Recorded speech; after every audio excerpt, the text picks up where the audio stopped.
Hey, thanks for checking out the video. In this one, we're going to talk about the all-new ArkPro and the Ark line from Olight in general. I'm going to be giving my unfiltered thoughts, stream of consciousness style, just push record on a voiceover, and I'm just going to say it like I see it, basically. I'm going to start off nice and positive and strong by saying that I think this ArkPro is definitely the best in the Ark line. They've made several great improvements on this. Two main things. In first place, it's got to be the fact that you have a floodlight and a spotlight channel on this flashlight, and they didn't really change the form factor much at all. So you add a ton of versatility here. Also give some improvements in terms of runtime and lumen output as well. So as far as the white light settings go, it's already a huge win in my book. And then, yeah, you do get the UV and green laser here. Some upgrades to those. You now have a low and high output setting on the green laser and the UV both. So you can, adjust that brightness to your liking. The green laser can be used in combination with the other modes too. So UV, flood, or spotlight, you can use the laser simultaneously if you want to.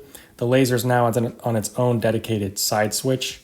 It's a little square button with some good texture metal switch. I'll show you that later on the video.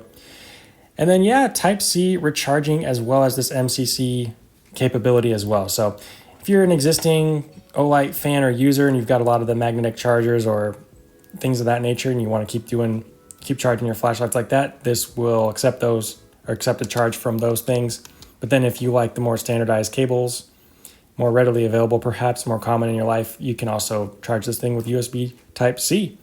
I really like this port cover or flap or hatch, whatever you want to call it, similar to the O-clip series. That's really well done. And yeah, as usual, build quality looking pretty good here. So yeah, that's the positives of this thing. I think it is obviously the best among its peers. Like I said, I know there's an ArkPro Ultra, I think, and a Lite version. Those look really cool too. I don't have those to compare, but in any case, on to the negative, and I mean the only negative in my book. But it is a deal breaker for me personally when it comes to my own, consumerism. I don't care for built-in batteries. That's what I'm trying to get at.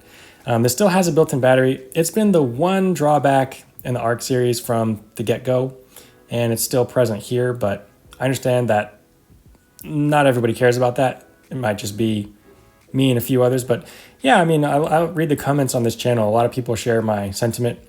Reason why I don't like built-in batteries is, for one, longevity. I like the idea of replacing the cells later and basically having the flashlight work like new. And then also, if you want to use this light for an extended period of time, especially on higher outputs, when it goes dead or when it runs low, you can't use it any longer without charging the thing back up. Whereas, in other flashlights, you can just drop in a fresh battery and keep using it. So yeah, that's my one and only gripe with this thing. And I am a snob, I admit it. I'm kind of picky. I've been blessed to be able to test out and enjoy using a lot of cool new flashlights, new technology. So I don't take any of it for granted. I'm aware that this thing is pretty sweet in and of itself and in its own right. But yeah, that'd be the one thing I'd change about this series if it were all up to me, which is good that it's not.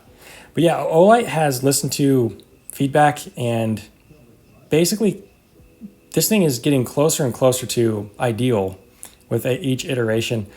One thing I really like about this particular ArkPro over other Ark flashlights in their line is that the kind of the selector dial around the main switch, the detents seem a lot better. There's less wiggle there. The main switch itself is kind of set in a concave type shape, very easy to index. And yeah, the laser is now on its own switch. I think that's really good too. Doesn't overcomplicate the dial. Speaking of not overcomplicating things, the user interface is generally what you'd expect. The white light settings work exactly like other Olight products. You can get to moonlight by holding the switch down from off for about 1.5 seconds. You can get to turbo directly with a double press. You can get to strobe with a triple. All these things are great. And then, yeah, you can just slide that toggle over from your, flood. To the right is spot, I believe, and then to the left is UV. So excellent user interface. It's done properly. It's not overly complicated. And yeah, that's pretty much my unfiltered thoughts and opinions about this thing.